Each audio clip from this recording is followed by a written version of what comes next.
everyone for coming out. We're going to start off with Malin, Alegria, Ramirez. She's a teacher, permaculture consultant, eco-warrior, Aztec dancer, and performer. She's written and performed with Teatro Nopal and the Will Collective.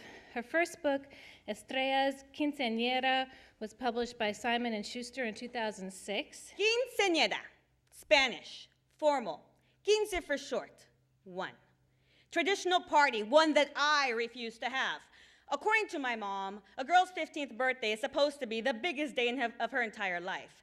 The quinceañera is like this huge neon sign for womanhood, and it means a woman is ready to have babies. Gross. The way I see it, the quinceañera is just a lame party with cheesy music and puffy princess dresses. My mother covered my hands with hers. Isn't this beautiful, Estrellita? She was watching the DJ's light show on the dance floor, I guess, glancing at my watch. If you like tacky stuff, I thought, looking at the sight of my tia's neon green spandex dress with bright purple eyeshadow. Mija, my mother said, this is a quinceañera. They're supposed to be big. That's part of the fun. Now, when you have yours, no, I thought, and my heartbeat began to race. You see, she and I had this discussion about a month ago. You know, in truth, just thinking about it made my face feel hot. Nobody at my school had quinceañeras. I'd be surprised if anyone knew what one was. Mom, but you said, I began. She promised. She couldn't flip the script on me now. But she looked so hopeful looking out the dance floor. Her eyes were bright. She always got that look when she saw a good deal at a garage sale. I decided to try a different tact. You know, having a quinceañera is like really expensive and kind of a waste of money. Wouldn't it be better if... But she wouldn't let me finish. Mija, don't you worry about the money. Even if we were worried, which we're not, we could always get padrinos to help us pay. This is about tradition, and our tradition is what keeps us rooted. Just because we don't live in Mexico doesn't mean we're not Mexican. You can call yourself anything you want, Chicana, Americana, it doesn't matter. It's your blood that's important. Besides, what better thing is there to spend money on? I tried to keep from rolling my eyes. You see, I think I've heard this speech about 100 times before. Mom, can't we just compromise? Let's rent a club downtown. We can have mariachis. This is not about mariachis, my mother said, as if she had just been insulted. No, it's definitely not, said my tia Lucky. I wish my tia would mind her own business, but that would never happen in my lifetime. This is about tradition, my mother continued. And the church, my tia chimed in. Family, heritage, culture, obligación, said my 80-year-old grandmother, raising one cake-covered finger in the air. My mother reached out and grabbed my hand. When I was your age, mija, only the rich girls had quinceañeras. I've dreamed of this day ever since the doctor told me you would be a little girl. She pinched my cheek. Everything will be fine. You'll see. I felt something tighten in my chest the way that I saw her gazing out at the party. But how could I say no? Okay, Mom, I knew I was going to regret this. Just promise me it'll be a small one. Okay, so running really quick, the quinceañera is like this huge big party that they give to 15-year-old girls when she's going to transition into womanhood, and they hire fancy choreographers, and they get big. It's almost like a wedding without the groom. And families spend life inheritance, and they mortgage their home to be able to outdo other parents, and it gets really crazy, especially in this story. And the last scene I'm going to read for you real quickly is the scene where they meet the choreographer, and his name is Grandmaster D. He's here! He's here! My grandma cried. What's she talking about? My brother asked. Oh, she must mean the choreographer. My mother smiled as she fixed lipstick and puckered her lips in the rearview mirror. Mom, I said in a shocked tone. She continued to smile girlishly and fix her hair. It's not what you think. He's a grandmaster, quinceañera choreographer. He's done all the best parties in Daly City. We're really lucky to have him. Grandmaster, wow, Estrella, you're so lucky, my brother teased. My mother pushed us forward into the dark building. Come on, this is going to be an experience you will never forget. A tall, skinny man with long, thick, raven black hair stood in the middle of the room, ignoring our entrance. He wore black leather pants, cowboy boots, a white t-shirt, dark shades, and had a white scarf wrapped around his forehead. He's been waiting, said my grandmother, taking my hand. You're late. She glared at my mother quickly. You will do everything he says, okay? My nana checked my face for understanding. The Grand Master was young. His 5 o'clock shadow at 9 o'clock in the morning made his dark features seem mysteriously seductive. This must be La Quinceañera, he said. He took my hand like a Prince Charming and twirled me around. Gorgeous, he exclaimed. My name is David Diegues, but everyone calls me Grandmaster D. Grandmaster D then turned and addressed the entire group. Now, people, I have been doing quinceañeras for a very, very, very long time. Yes, I have. Each one has its own unique style and flavor. Now for you, Estrella, my dear, I see lots of lasers and smoke. We will have drums and high energy beats, of course, with a traditional flair. It would be a true clash of cultures. American and Mexican. I will call this great creation a Huasteca. That's it. Ha ha! Grandmaster D laughed at his own cleverness. Oh God, I thought to myself, I hated dancing in public. Even at the school dances, I prefer to just stand in the corner and watch. That way, I wouldn't embarrass myself. And now my time is up. Thank you very much. At the heart of this story is a mystery. The main character, Tess, who sees the world through math metaphors, her mom has a friend who committed suicide. But Mom doesn't exactly believe that her friend killed herself in the back seat of that car. She thinks maybe the husband was involved. That's not the mystery. The mystery to Tess is why her mother's not going to the police. For this scene, she has promised her mother she will tell nobody about her suspicions. She, of course, then tells her two best friends. They promise Tess they will tell nobody. Then Tess hears it around school. The only math you need to know for this scene, other than the quadratic formula, which I know you all know, right? is she calls in her mind, her friends have math symbols. Sammy, who's so much drama, is S to the 5th power, because she just, yes, yes, yes, yes, yes. And Miranda, who sees everything positively, is absolute value of M. The friend who isn't a friend is Lynn, who she thinks of as Y, the letter Y, because in a formula, in an equation, if X changes, so does Y, and that's how Tess sees Lynn. She does whatever anybody else does. Here's the beginning of that chapter, and I'll read you a second part too. The only reason I hate quadratic equations is that there are a lot of ways to solve them, and you don't know which one you're supposed to use if nobody tells you. Sometimes the directions will say solve by factoring or solve by completing the square, so fine. But if it just says solve, y equal x squared minus 2x minus 3, then you can sit there a long time wondering, okay, great, but what exactly am I supposed to do? That's how I was feeling. I was thinking about what my so-called friends had done, and I was wondering, what exactly am I supposed to do?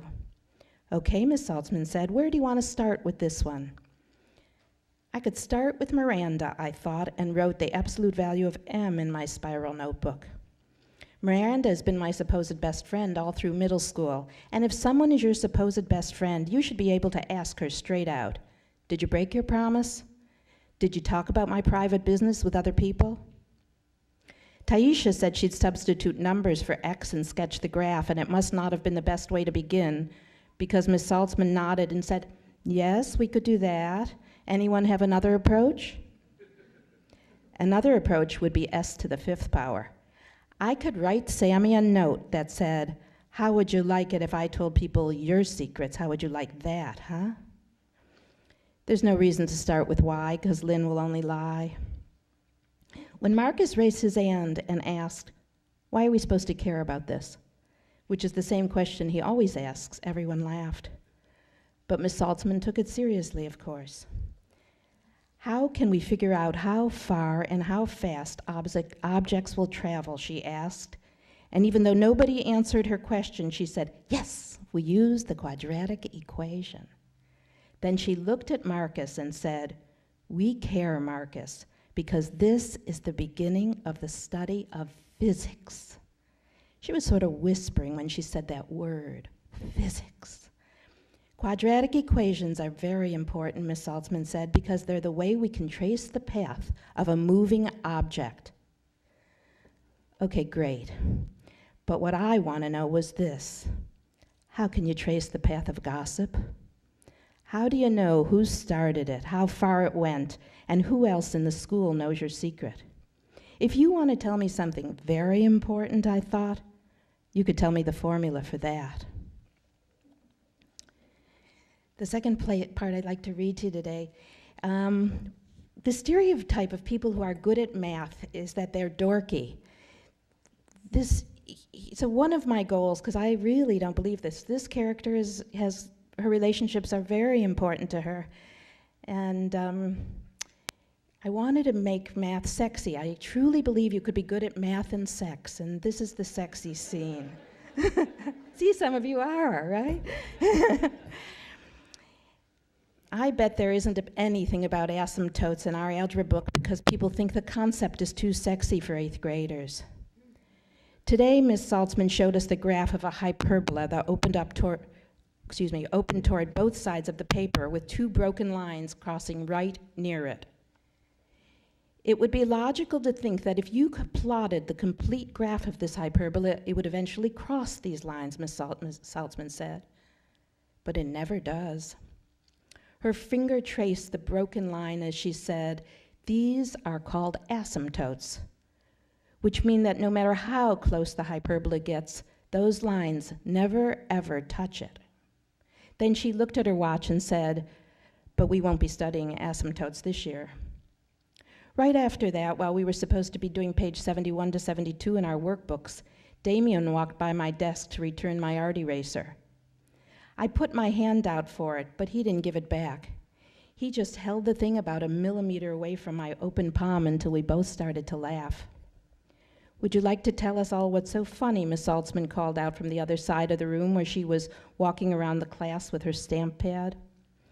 Damien slid back into his seat, and luckily Miss Saltzman didn't push it, because obviously I couldn't have told her why I was laughing. I couldn't have said that when Damien teased me, I understood how excited asymptotes get when those hyperbolas come so close. Miranda thinks I'm naive about boys, but Miranda has no idea how I felt today when Damien didn't quite hand me the eraser. I've got 1 minute. Let me read one of my favorite lines in the book. I got half a minute left, I think. And one of my favorite lines is this one that started the book. "We're spending a lot of time studying inequalities in algebra right now, which makes sense, since who you're greater than and who you're less than is kind of the point of 8th grade. Thank you so much. So I'm going to read you a little piece I wrote, not for my forthcoming novel, The King's Arrow, which is about the death of William II, and it was hard to find where to end that story. I'm going to read a piece which is true, something that really happened in Spain. It's a short piece. It was published in my book, The Cities We Will Never See. What really happened in Segovia at some point during the Renaissance was this. Henry II had a son. His name was Prince Peter, and Prince Peter had a nurse. And the nurse was holding this son on a balcony and by accident dropped him.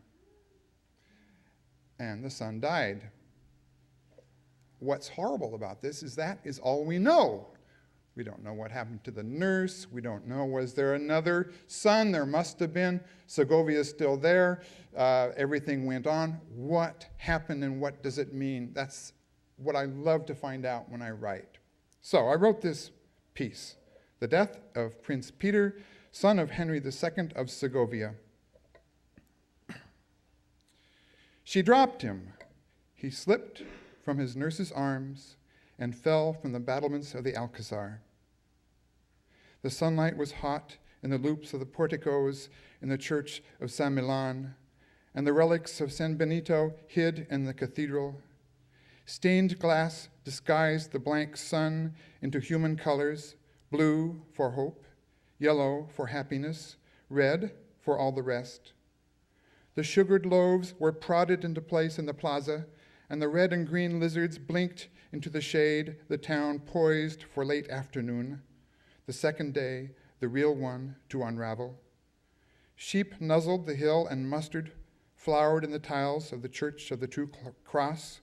A boy was learning to love the feel of a girl's hair through his fingers, and the shadows of the aqueduct flowed over a trotting dog. They wrapped it in silk more red than poppies, that human suckling the size of the pigs in the shop windows. The dead, even the human dead, are gods beyond us, powerless and amazing. The nurse vanished, unforgiven, except that her name is Air. All stories are sad. They can be happy if you stop them soon enough, or less sad, even much less sad, if you tell the whole story. The king, the queen, the nurse, all dust, while so much is still here. The beggar's fingertips just touching sun from within the shade, the church still cool inside, the prince a tangle like a bird's nest inside a boy of stone. Thank you very much. 5 days before my high school graduation, my mother embezzled $1 million and disappeared. These are the opening words of my novel, My Lost and Found Life. The book was not written specifically for young adults, but it was published as young adult fiction for ages 14 and up. So be aware that it has, though I'm reading a G-rated section, it does have adult language and adult-like sexual behavior in it. The book is a contemporary coming-of-age story about a spoiled and self-absorbed 18-year-old girl from Burlingame who's used to getting everything she wants. Ashley Mitchell leads a charmed life until she learns that her cookie-baking mom is suspected of embezzling a fortune from her employer. No mom, no money, no other family to help. All of a sudden, this pampered suburban princess has to fend for herself. Chapter 4. I opened the front door and grimaced at the sight of the 2 uniformed men standing there. You again. Have you found her? Strobel gave a negative headshake, but I knew the answer from the expression on his partner's face. Officer Donahoe looked as if he had poured sour milk on his breakfast cereal. Why don't you just tell us where she is, Donahoe snarled. You don't seem to realize you're in a bad spot. If you're not careful, you could be charged as an accessory. His voice sliced through the air with the whine of a weed whacker. Donahoe's obnoxious tone equaled his offensive manner. This was the 4th time the cops had stopped by the house. Apparently, Officer Donahoe never tired of trying to browbeat me into telling my mother's whereabouts. I confess, copper. Go ahead, put the cuffs on me and throw me in the slammer. The loot is stashed in the cookie jar and my mother's at the Four Seasons. This isn't a joke, little lady. You better start taking this seriously or you'll find yourself in jail. Donahoe glared at me and I glared right back. Oh yeah, some joke. My mother's missing. She's probably been kidnapped. But the cops won't lift a finger to find out what happened to her, and you keep hassling me. That's my idea of a really big joke. Donahoe snorted, waved what he called a warrant in my face, and pushed past me into the house. Strobel raised his eyebrows and followed his partner inside. The pair of them had arrived to search for evidence, or maybe to find out if some of the missing cash was stashed in my mother's underwear drawer under her bikini panties. Instead of following them inside, I slumped in the porch chair. From the telephone pole across the street, I could hear a woodpecker rat-tatting away.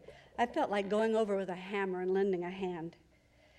Yesterday, I had even swallowed my pride and asked Gloria, my mother's closest friend, if she would lend me the money for the class trip to Hawaii. Just until my mother came back, she exploded into the telephone. "You can't be serious. Your mother is missing and you want to run off to Hawaii and get a suntan?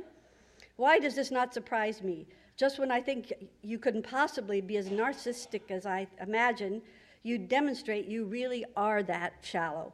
I hung up on her. What was her problem? She had no idea the hell I was going through. What did Gloria expect me to do? There was nothing to do except wait, and wait was the hardest thing I had ever done. Last night, a reporter from the San Francisco Chronicle had called asking for Diane Mitchell, and then tried to question me when I said she wasn't there. I slammed the receiver down without answering. The next day, page 6 had a story headlined, "Burlingame Woman Sought in Fraud Investigation." And the last two sentences read, "Ashley Mitchell, 18, the suspect's daughter, has been questioned, but no charges have been filed. Mitchell had no comment when reached at their Burlingame home." Those two sentences were wreaking havoc in my life. At school, there were two equally distasteful reactions. Some people were oh so kind and treated me as if they were oh so sorry for me, while others just whispered and turned away as if I had a communicable disease. Graduation day was a complete fiasco. The only reason I showed up for the ceremony was to prevent my classmates and their respectable, law-abiding parents from whispering that I was too ashamed to appear. The hardest part was enduring the chilly reception as I walked to the podium. Unlike Scott and my former friends from the popular crowd, my march across the stage was not heralded by any enthusiastic outburst or congratulatory cheers from friends and relatives. For me, there was only silence, followed by embarrassed, tepid applause. After all the diplomas had been handed out and all the speeches given, everyone congregated on the lawn in front of the school. Each new graduate, wearing a white cap and gown and a bright smile, posed for pictures surrounded by a joyous crowd of relatives and friends. Only I was alone. No one came over to hug me and say, "I'm so proud of you." I wanted my mother so badly I ached. Where was she? How could she do this to me? Thank you. The memoir is called Jesus Land. It was published in 1985, now out in paperback. It's about my relationship with my adopted brother, David. And when we were 17, we were sent to this god-awful Christian reform school in the Dominican Republic together. And I'm going to read an excerpt that takes place on Thanksgiving 1984. Quickly about this reform school, before the piano starts again. It was a real hellhole. You had to, it's kind of like a military boot camp combined with a Bible school where you had to ask to go from room to room to begin eating, and there were all kinds of creative and weird punishments. All right, so this is Thanksgiving Day. After room jobs, breakfast time, and house jobs, we changed into our Sunday best for the annual Escuela Caribe Thanksgiving and Holiday Worship Celebration. The rain has stopped, but the sky swirls with dark clouds and bursts of wind tug at our dresses. We walk down the hill, hunched over, our hymns gathered in one hand, to avoid getting our points docked for immodesty. The boys have formed a circle by the banyan tree, and I spot my brother David across the grass in a light blue suit. In the tumult of the wind and our arrival, I venture a quick smile at him, and to my surprise, he smiles back. And for this small gift, I am thankful. The Dean of Students, Ted, walks into the circle and reads passages from the Bible that contain the words thanksgiving and thanks, and compares his kids to the pilgrims, because we also have voyaged from afar to be free in Jesus Christ. We sing, "Now Thank We All Our God," and then Ted steps forward with a big grin on his face. "I do believe there's something missing from this Thanksgiving celebration," he says. He lifts his whistle and blows into it, and a moment later, the Dominican guard jogs into the circle with a large package under his arm. He sets the package on the ground, and it unfolds into a turkey the size of a coonhound. Everyone applauds with delight as the massive bird flops about with its bald head listing to one side, as if it were concussed. Ted motions at the Dominican, who pulls his machete from his waistband and hands it to him. Jesus said, "The first shall be last, and the last shall be first," Ted says, striding across the circle. He stops in front of David and hands him the sword, and David accepts it with bugged-out eyes. Everyone laughs. Ted points at the turkey, and David's actor side kicks in. He raises the machete over his head and charges the gobbler with big loping steps as the bird screeches and runs in larger circles, flapping its useless black wings. David stops and pants when the bird stops, and shambles forward when it moves, like some retarded detective. Everyone howls. But he keeps the blade raised over his head, and it's clear he has no intention of harming this animal, but is merely performing his clown act. The turkey darts against the fence of our legs trying to escape, and the girls squeal and the boys kick at it. And everyone's hee-hawing, and dang if this ain't the most fun ever been had at Escuela Caribe. After a while, Ted grows tired of these antics and motions to the guard, who shouts in Spanish and tackles the bird. He struggles to his feet with his hands clenching the turkey's neck and holds it aloft like a trophy as it claws at his chest, and everyone titters. The Dominican jabbers in his language and grins, but the bird is silent because he is choking it. Ted drags a tree stump into the middle of the circle, and the guard stretches the bird's long neck over it. "David," Ted calls, beckoning with his arm. My brother throws me a look of doubt and apprehension before trudging over to Ted, with the machete drooping at his side. They consult over the prostrate bird, with Ted pointing down and murmuring, and David standing stock still. And then Ted barks, "Now!" And the Dominican leaps away, and David raises the machete and turns his head and slams down the blade. There's silence. And then there's pandemonium, for the turkey is yet alive. It lurches to its feet, with half its head dangling down to the side and blood spurting from its neck like some demonic fountain. As it flails about in a blind, bloody circle, there's a communal screeching, and several girls erupt into tears, and a boy shouts, "Holy shit!" and Susan collapses into Becky's arms. David stands in gaping horror before the monster he has created, his blue suit spattered red. The Dominican yanks the machete from his hand and swings it at the bird like a baseball bat. Its head and a piece of neck soar through the air and ricochet off the banyan tree before falling back into the field. By the time the annual Escuela Caribe Thanksgiving holiday worship and celebration has ended, the other girls are clutched into a bawling knot, and a boy is horking into the dirt. Yep, best darn fun ever. I'm going to start with a longish poem that is actually the first poem in the manuscript. It's called At the Holiday Crafts Fair. And I think the only way that I need to set up the poem is to tell you that for a while I was helping a friend work craft fairs. She has these decorative compasses. So that's sort of the beginning of the poem, and then it converges with what's some real central material in the book.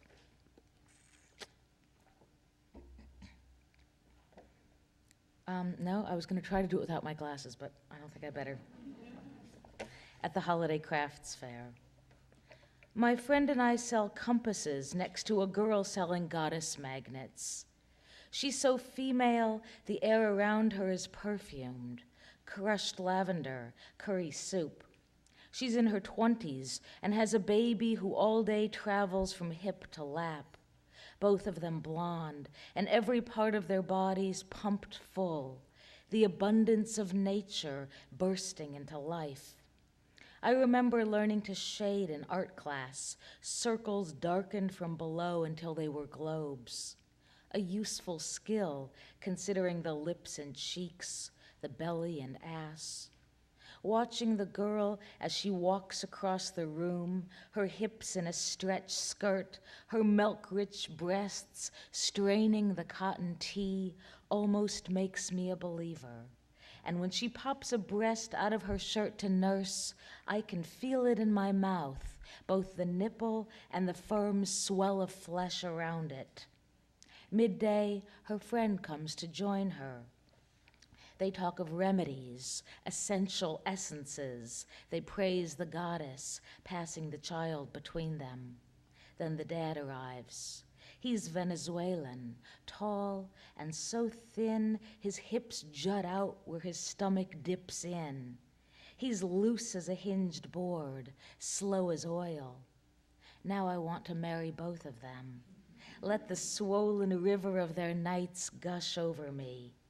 Okay, the woman's views are daft, and the man's English needs work, and they just moved out of their one-bedroom to a converted garage. But youth, that country I never felt at home in, is bright as sun on water and shines on them.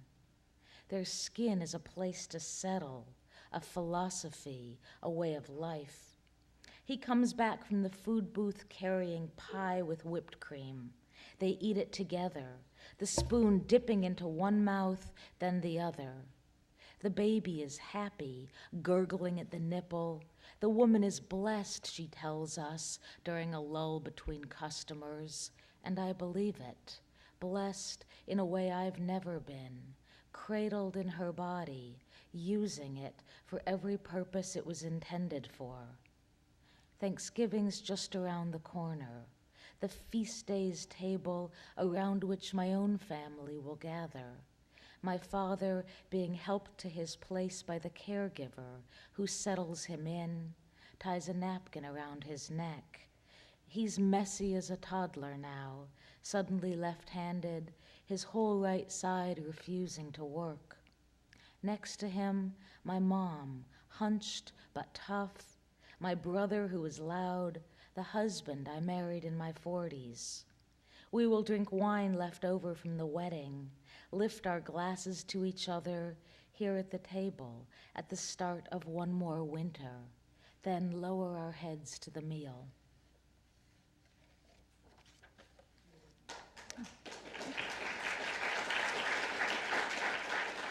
This is the one story I thought I'd never share in my reporting career.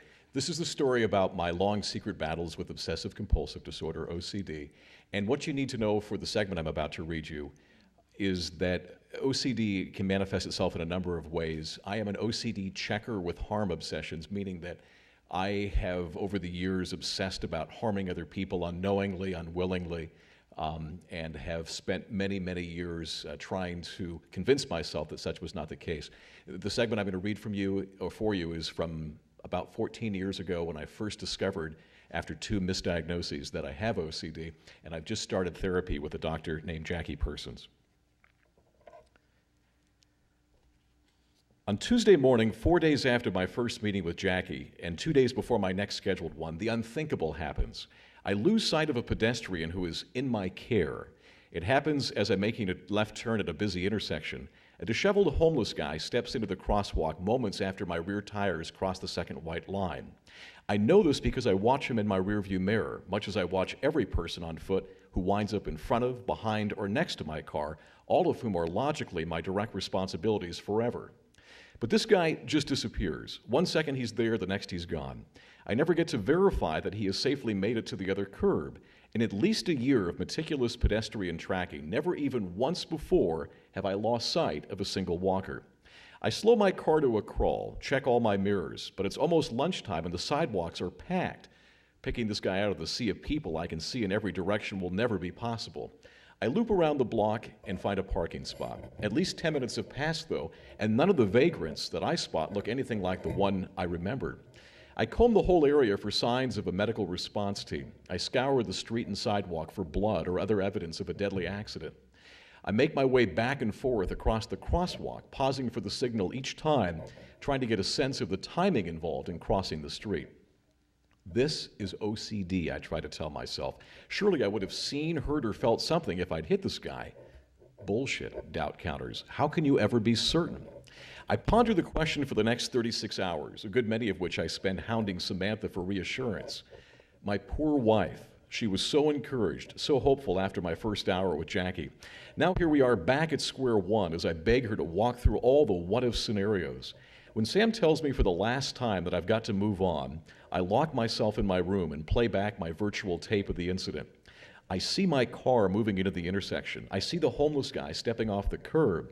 I see the throng of frenzied business types. I see myself looking in the rearview mirror. But then the tape ends cold, so I rewind it once again, searching in desperation for images I might have missed. Nothing, so I rewind again and again and again. Mental checking, Jackie called this whole compulsion of mine, as if slapping some clinical label on it could somehow help. At Channel 2 Wednesday night, I come up with a plan. I will go through the news wires looking for items about local hit and runs. I know such a crime would garner at least a few lines of copy. Therefore, in the absence of any relevant stories, I can safely assume that my homeless guy simply vanished into thin air. A search of the afternoon Bay Area wires comes up empty. Nothing involving unexplained accidents or plowed down pedestrians. That familiar rush of relief shoots through my body like blasts of hot air defrosting my every fear-frozen cell. But I should check the morning wires too, I decide, just to be sure. So I do. And seconds later, I discover a story slug that leaves me gasping for breath. Body found. In a mad panic, I scan the 9 lines of copy and learn that the unidentified body was discovered at about 8 o'clock Tuesday night at a curb not all that far from where I'd driven. The man, believed to be in his 50s, was wearing a shirt that was rolled up to his chest as if the body had been dragged. According to a quote from the coroner's office, the body showed no signs of trauma, but bore what appeared to be a fresh needle mark on the arm. A map. I need a damn map. Need to reassure myself and measure how far the cited location is from the busy intersection. Damn it, it says right here, less than a mile. Several blocks according to my dog-eared Thomas guide. Given this piece of evidence in the mere 9 hours separating my driving scare and the body's discovery, I know I'm in trouble. If there'd ever been any chance that my fears were simply OCD obsessions, that prospect no longer exists. I am certain, a cold-blooded killer. Staring at the news copy in front of me, I notice there's a media contact number for reporters wanting more information, a listing for the local coroner's office. There you go, Doubt suggests. No, I will not stoop to this new low. I will not allow myself to call under the guise of doing a story on shit. I jot down the 7 digits. You're kidding me, right? Dr. Jacqueline Persis is in stitches, all but slapping her knee and wiping tears from the corners of her eyes. I'm sorry, she says after seeing the shock on my face. Go on, please, really, this is good. I don't know what the hell to say. I'm paying this woman more than $100 an hour, and she's laughing at me. This should tick me off big time, but instead, somehow, it seems to put me at ease. Let me just make sure I'm following this one, Jackie says. You lost a guy you were tracking in your rearview mirror. 9 hours later, a junkie shows up in a gutter 3 blocks away, and now you're convinced you somehow did the guy in. Well, yeah, I guess. It all sounds so stupid when she throws it back at me like this, and now I think I get what she's doing here, trying to make me recognize the absurdity of what I'm telling her. You don't really believe you killed that guy? I could have, I protest, still not ready to give up. Right, and his body bounced 3 blocks to a curb where it landed on a hypodermic needle and then mysteriously dragged another few feet just for good measure. I don't know. Jeff, this is OCD. Jackie is laughing again, and I try to join her, but it's tears that come out and shake my whole torso. So why the hell does this all feel so real, I ask when I can finally string together a sentence. Emotional reasoning, Jackie says, and goes on to explain. My misfiring brain reacts to a nonsensical thought with a biochemical fear response generally reserved in normal people for logical scares, like a bear attack or an impending train collision. Because of this fear response is in fact very real, it lends a certain credibility to whatever triggers I've associated with it. In simpler terms, it feels as if something horrible has happened. Intellectually, this makes sense to me, but intellect is the bullied little brother of emotion. It counts for little in the throes of panic, and perhaps this is why I want nothing more in the world at this moment than to call the coroner's office. Thank you. One of the challenges of writing from life experience is finding the form. And so today I'm going to read actually a news story rather than from the memoir. This is a story that appears in the current issue of the Bellingham Review. The Art of Fiction. The first paragraph must contain everything in the story, and the story must contain everything in the first paragraph. You meet him at a party. He introduces you to Lily, a short woman with a weak handshake and a pretty face. Everything about her seems round, especially her head, which is covered in short hair that makes you think of indoor-outdoor carpeting. Lily, it turns out, over coffee the following Tuesday is his girlfriend, but not, he says, the one. You might be, he says, swallowing your suddenly small hand in his gorgeous broad palms. He watches you so ardently that you have to look away, as if from the midday sun. Everything you want, you might get. A week later, he's broken up with Lily to see about you. Before Lily, there was Rachel, and before Rachel were Andrea, Becky, Lisa, and other names you don't remember. Why would you? None of them, he says, anything like you. He bites his lip and looks down as if he can't believe what he just said. It's such a line, but you catch it. Desire lurches in your gut like shifting gravel. Use precise, specific examples. He says he's in love with you, citing the reasons, the questions you ask, the way your stovetop espresso pot bubbles over, the flare of your waist into your hip, how openly you cry when you talk about your dead mother, the long muscles of your back, your attention to grammatical parallelism, and punctuating each with a kiss on your ear, your cheek, your nose, your sacrum. Dialogue must do more than one thing. I want, he says, to fuck your mind. Vary your syntax. When he says, after a week together, I love you, you tell him to wait and see how he feels after 2. When he asks after 2 when you'll be ready to move in with him, you suggest that it might be a good idea to have an argument first. When he declares that he can't live without you, you wonder why not. When he predicts pregnancy by Christmas, you ask when he plans to stop coming all over your belly. When he says that his upstairs neighbor, who stomps on her bare floor every morning for the express purpose of waking him up, doesn't deserve to live, you consider the Dalai Lama quotation magnetized to his refrigerator. When he says, after dinner with friends, that you didn't draw him out enough, you say that's not your job. Stay awake all night. Begin to have doubts. 90% of your story lies submerged, like an iceberg. He catches you with his digital camera one night as you walk by. Wow, that is sexy. On the screen, a blur of silk and thigh. You wear his favorite nightgown, but he doesn't touch it or you. He looks at the screen, repeats, wow. You look over his shoulder at the image. It has cut off your head. He shows you shots of him and Lily, their faces filling the frame. Realization runs cold down your arm. You didn't see it until now. Their hair. Hers is darker, but other than that, it's the same. They both keep it no longer than a 1/4 inch. You point this out. He grins. Yeah. If a gun hangs on the wall in the first act, by the 3rd it must go off. He climbs into bed after a day of helping Lily move. You hold him as he talks about what a mess she is. You've heard it before. Lily's needy, Lily's weak, Lily has no core. You ask, again, why he stayed with her so long, and he says, again, fair question. And then, I'm with you now. All that's in the past. He falls asleep in your arms. You wake in the night to find him on top of you, pounding hard. He finishes fast. In the morning, he tells you he had a dream of fucking Lily. Avoid sudden trick endings. It's not Lily. He'll never go back to her. But it's the fact that Lily, the woman with no core, the woman with his hair, the woman with a head like a pumpkin you imagine smashing, approaches you at the coffee shop and pulls up a chair. She knows you've left him. Knows everything, she says, including that he's dating someone new. Lily crinkles her eyes, speaks sweetly. Her name is Anna. He says she's just like you. Victim stories are unusable.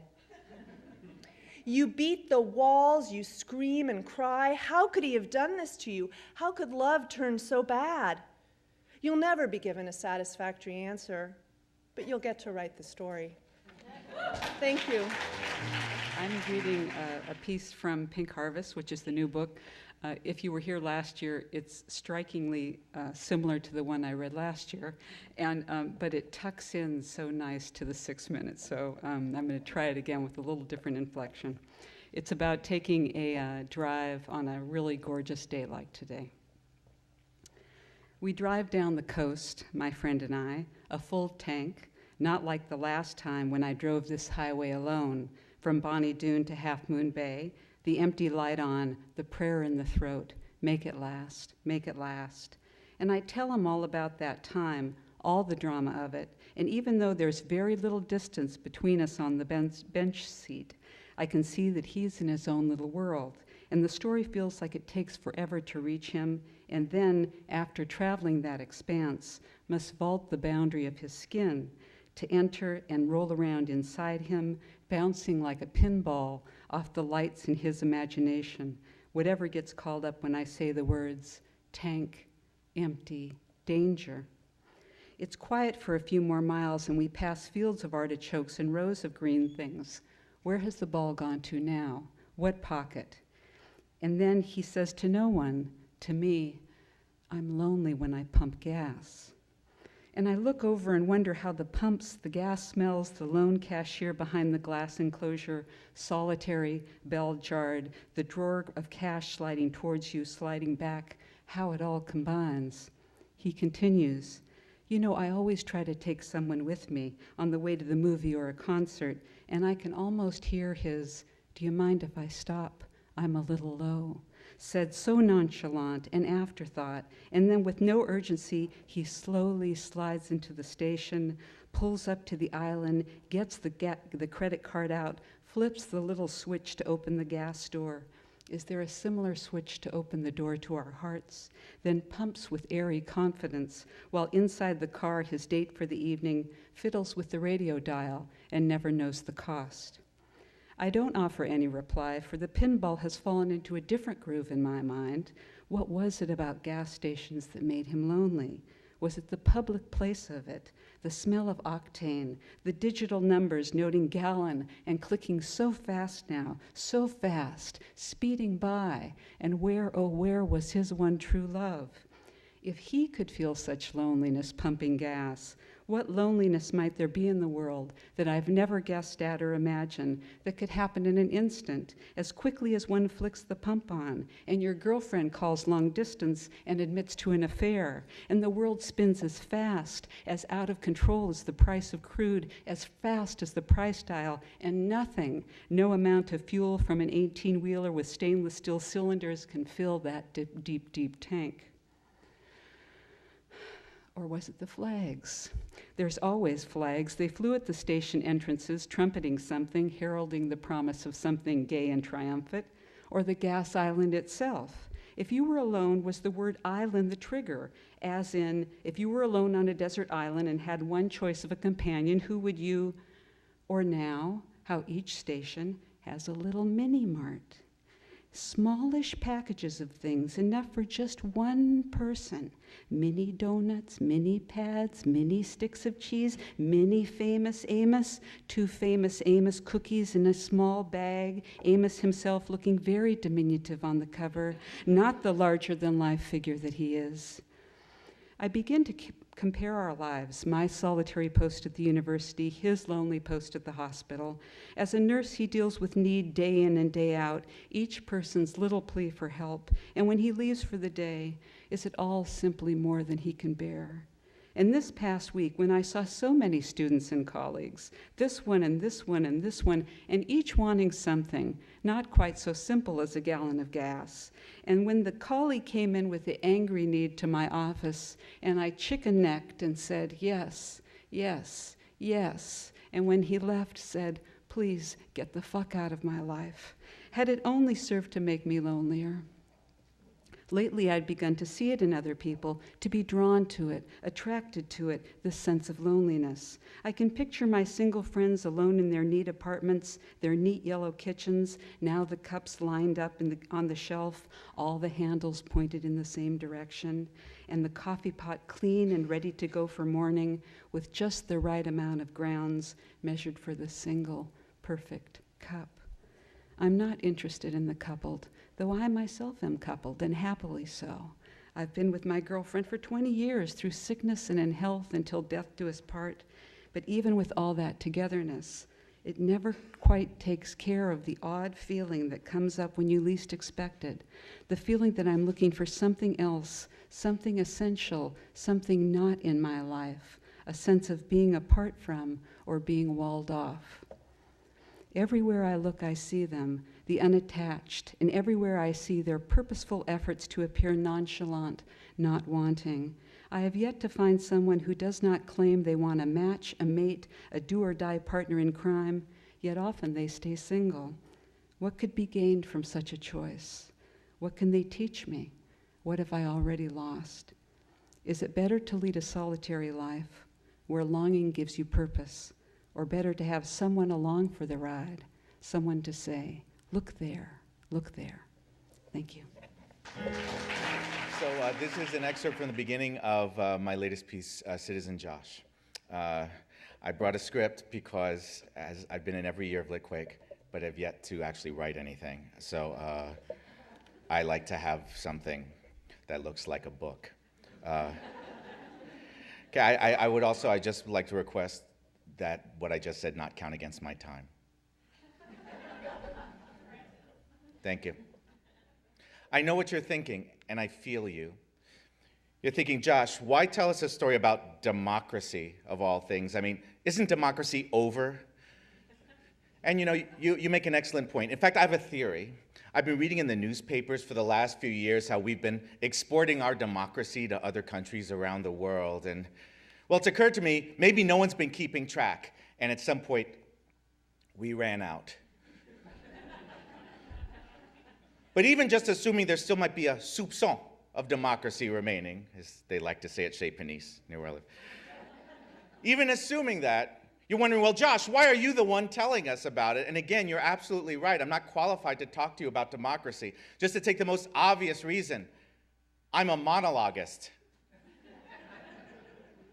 And democracy is a dialogue, right? Minimum, I believe, it's a dialogue. And you'd want someone who's talking about democracy to be an activist, someone who's been to the barricades. And I'm no activist. I'm not. I'm very passive. I don't know if it's a word, passivist, if that's a word, but I am. I go to rallies, but even when I go to, I don't fit in. What do we want?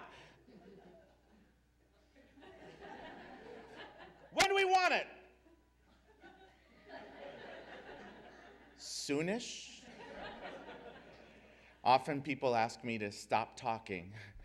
And you'd want someone who's talking about democracy to be an expert in the field, maybe someone, a scholar of ancient Greek, someone could break down the original meaning of the word democracy, people power. You'd want someone very learned, or at the very minimum, I think you'd want a college graduate, which again, I'm not. I did come close. I went to Princeton University. It's this little finishing school for future world despots.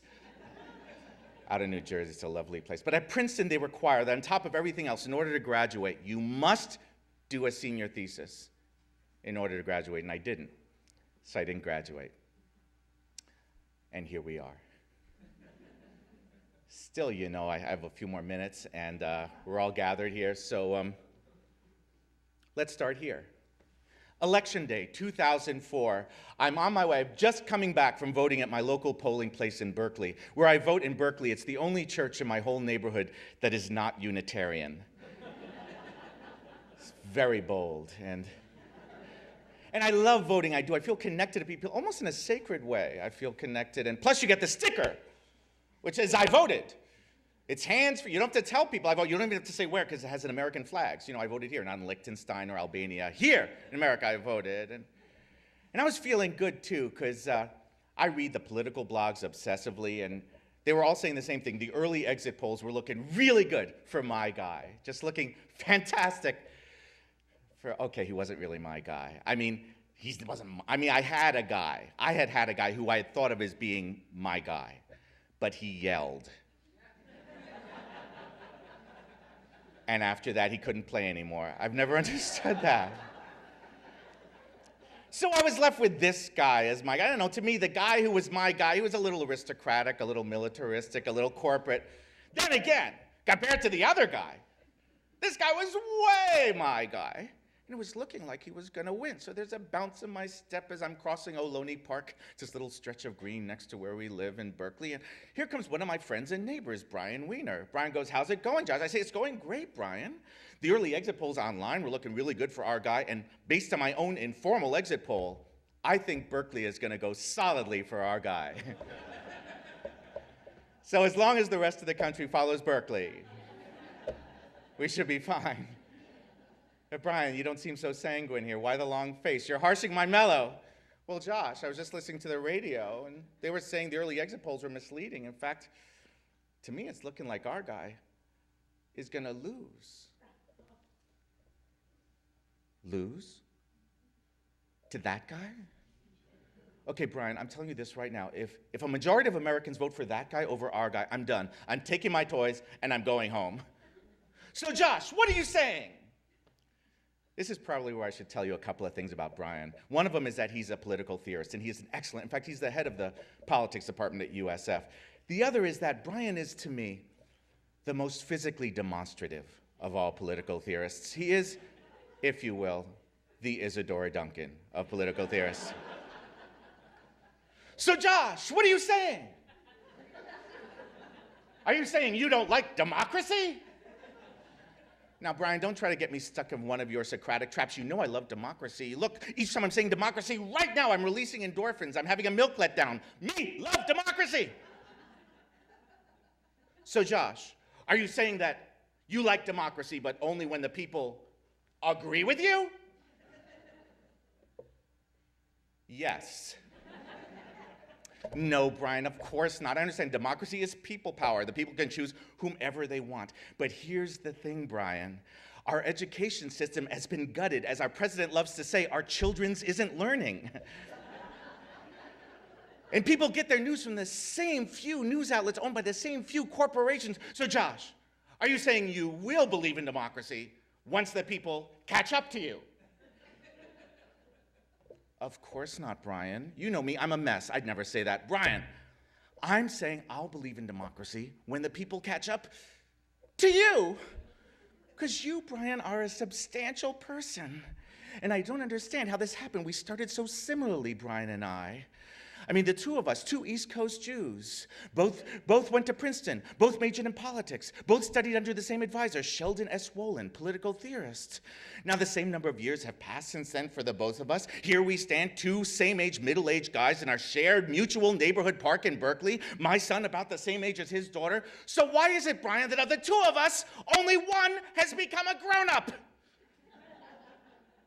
Well, Josh, perhaps it might have something to do with the fact that of the two of us, only one did his thesis. Thank you.